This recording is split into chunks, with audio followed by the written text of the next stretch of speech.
vinc a parlar de llibres, bàsicament, com bé heu llegit al títol. Parlarem sobre les meves últimes adquisicions, les meves lectures actuals i els llibres que m'he llegit des del principi d'any. No sé si aquest vídeo estarà molt llarg, així que agafeu alguna per veure, jo tinc la meva aigua. Les primeres incorporacions van ser aquests 5, que ara us explico, però conclusió, això de que puguis comprar llibres a 2 euros, jo no puc tornar a fer més perquè no me caben més llibres. Aquest és, crec que s'enfoca, bueno, Quadern d'Aram de Maria Àngels Anglada, no sé ni de què va, però el meu germà es diu així, llavors pues, per la gràcia, saps? Número 2. La Celestina. Precisament guapa, no diré, però bueno. Me'l vaig comprar bàsicament perquè em va semblar com una edició molt rotllo bíblia, o sigui, és que per mi els llibres així són rotllo bíblia. I ja tenia aquest de Lazarillo Tormes, que és preciós, o sigui, bueno, es diu Los Lazarillos en la literatura, i aquest em va recordar amb aquest. Aquest m'encanta perquè, bueno, a part que és així vell, antic, té les portades dibuixades així que m'encanten, o sigui, estic superobsessionada. I aquest, doncs, sí. Jo el vaig obrir, vaig fer una mica de pàgines, així, i ara no em sortirà, però a mi em va sortir la portada. Bueno, aquí tenim una portada, aquí una altra, hi ha diverses portades de les traduccions. Suposo que té algun sentit quan te llegeixes. Veieu? Que dibuixets!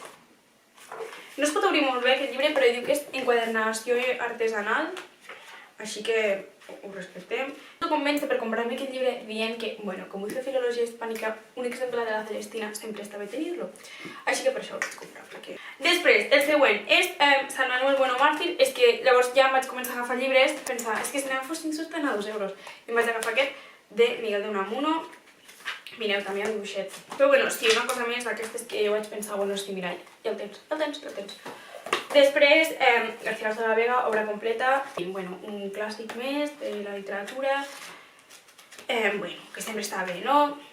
Per últim, d'aquest moment del Ric, em vaig agafar Antologia de la Generación del 27, que és el que més, bueno, l'únic que m'he llegit, el que més m'ha agradat. O sigui, no sé si es veu, però tinc un munt de pàgines doblegades perquè sí, també hi ha dibujitos. És de poesia. Surt, bueno, evidentment, Federico García Lorca, que és de la Generación del 27, i per això me'l vaig comprar, bàsicament, perquè aquí estem obsessionades amb aquest senyor. Està dividit per seccions i cada secció tracta un tema diferent. Però bueno, jo vaig agafar el llibre, aquí darrere sortia García Lorca i el sortia La poesía no quiere adeptos, sino amantes. I vaig dir, per mi, ja està, bàsicament. Passem a biblioteca. Em vaig agafar 3 llibres. Aquest, que és La semilla de bruja, que era superpoquet per acabar el llibre, parla sobre... m'està agradant molt. La història m'encanta. És un senyor que es dedica al teatre i el fan fora. Bueno, es tenia mort la filla, el fan fora i comença a treballar en una presó i fa com un taller de teatre a la presó. I preparem La tempestat de Shakespeare. La nena que surt a l'obra es diu Miranda i la seva filla es diu Miranda i per ell és com una manera de reviure-la. Es tracta molt el tema de la venjança, la ira, etc.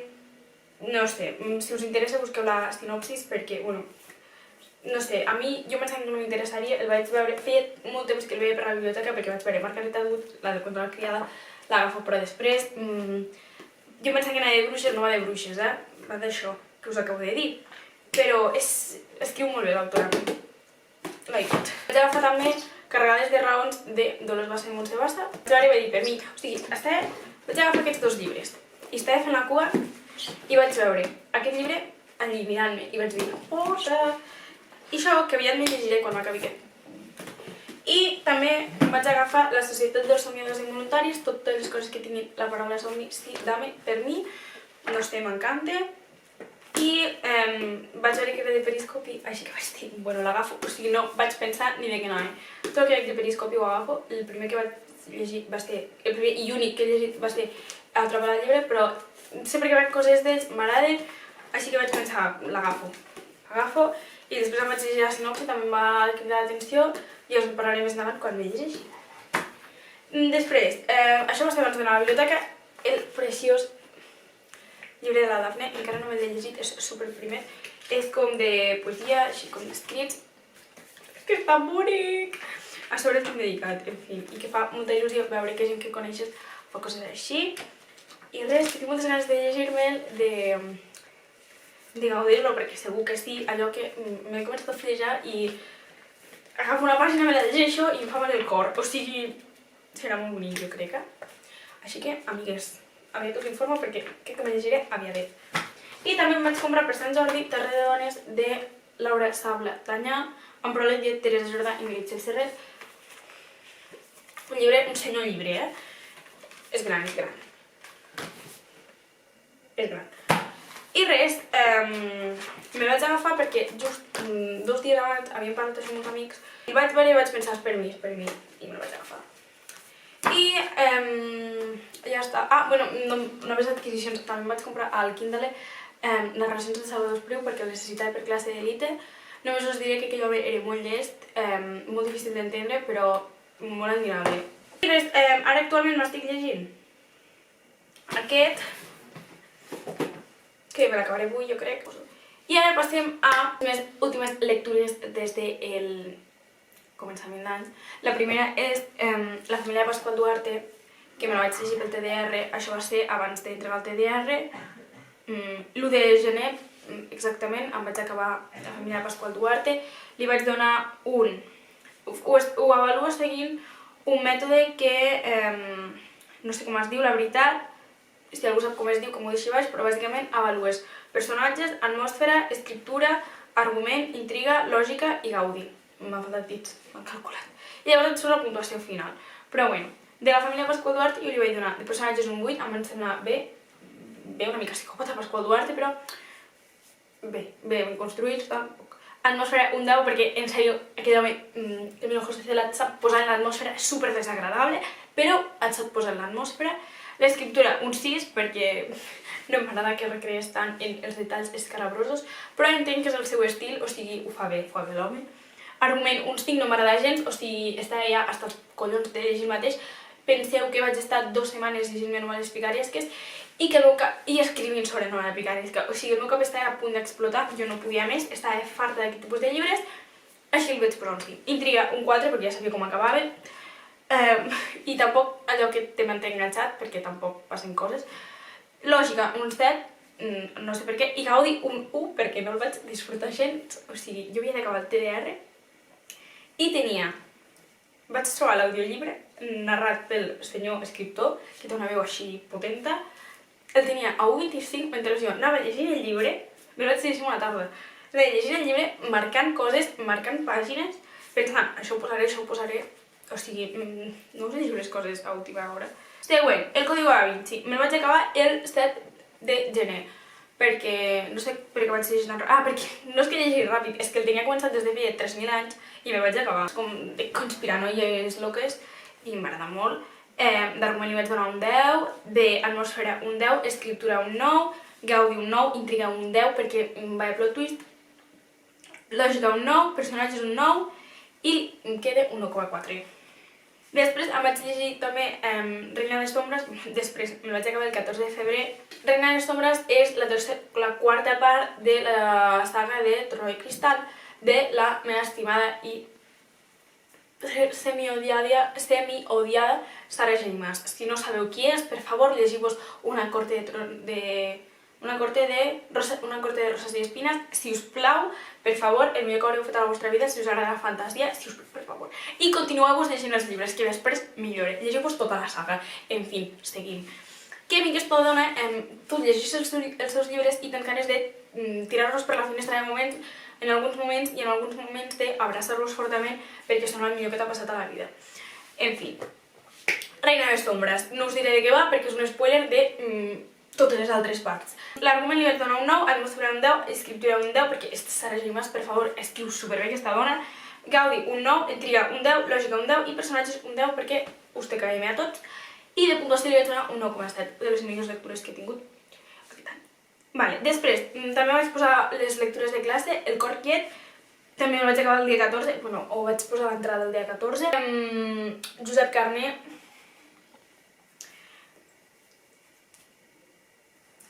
he conegut autors millors, però en fi, no és tan odiat com la mania que li tenia al principi. Poemes estan ben fets, el senyor sabia què feia, està bé perquè jo admiro, no?, la gent que té la capacitat de pensar i crear aquestes coses tan xungues, però, bueno, tampoc em va desagradar, no sé. Argument un 6, atmosfera un 8, escriptura un 6, gaudi un 5, intriga un 3, perquè dis-me tu la intriga en el llibre de poemes, cap. Lògica un 6 i personatges un 7. Antígona, en el meu estimat Sòfocles. Amb el temps m'ha agradat més Antígona, en el moment l'obra no m'agrada massa, però després al estudiar-me em va agradar la història, està bé. En fi. Argument un 8, atmosfera un 6, això és la tercera part de la saga dels de Tebes, és la filla d'Èdip, quan els seus germans estan morts, Polinices i Eteocles enterren a Eteocles, però Polinices no. Llavors Antígona lluita per donar una sepultura bona al seu germà, ho fa, tot i que està prohibit, i l'ataquen amb una cova. Fins aquí us dic. També us dic que el seu promès era el fill del rei. A més tenim Medea. Jo, lo dels argonautes, em sonava molt el nom, no sabia què era, em vaig introduir al món argonàutic amb Medea, que és d'Eurípides.